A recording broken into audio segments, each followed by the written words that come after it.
My name is Karen Johnson, and I'm a state senator from District 18 here in Arizona.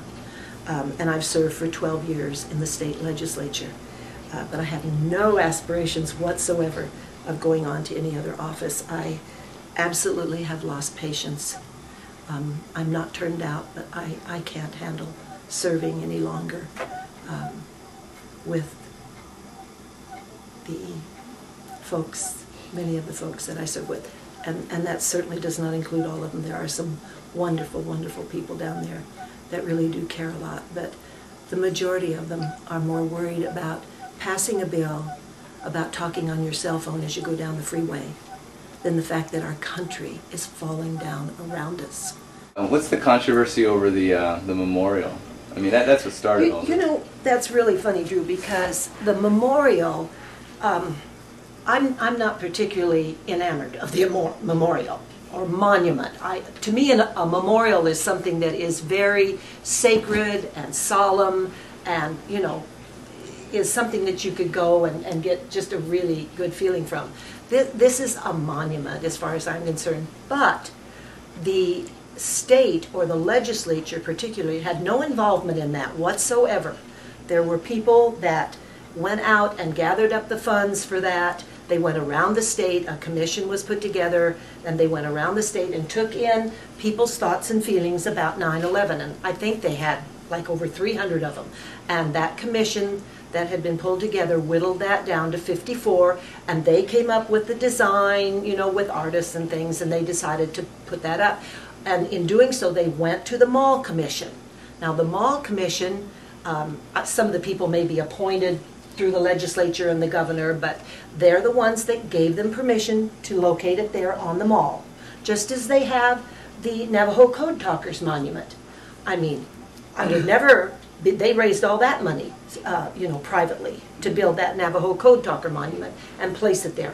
I'm not going to go tell them what they've got, what they can and can't put on their monument. And this was the same thing.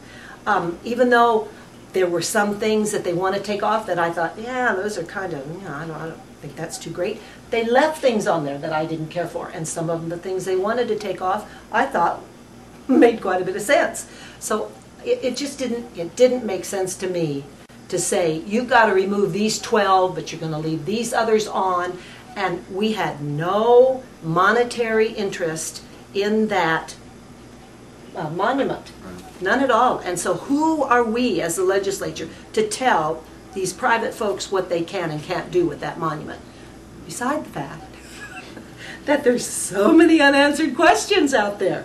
You know, and that's kind of what I said. And I went ahead when I explained my vote to say that you know, there's many unanswered questions yet regarding 9/11, and there never ever would have even been a commission been called for by Mr. Bush and the federal government if it hadn't been for the Jersey girls, if it hadn't been for those women who had lost husbands and sons and brothers in that 9/11 incident, tragedy.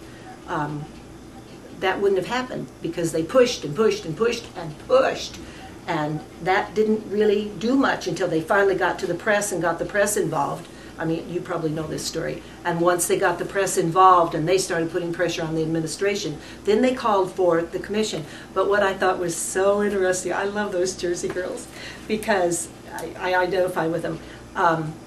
They went, when Bush appointed Henry Kissinger, of all people, to head up that commission, those Jersey girls asked for a press conference with him. They went in there and they started asking him about all of his ties with the bin Laden family.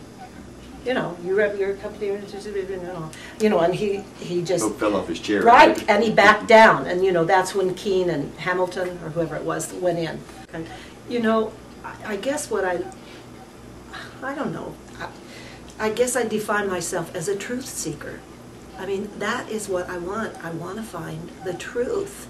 And, you know, down at the legislature, there are a lot of people that will come up to me sort of behind the scenes and say, hey, I'm really glad you said that, or I'm really glad you stood up for that. You know, I can't get out there with you, but, you know, I'm glad you did that. Well, thanks a lot for letting me hang out there by myself, you know, but I'm quite used to it. So. It's just something you have to do.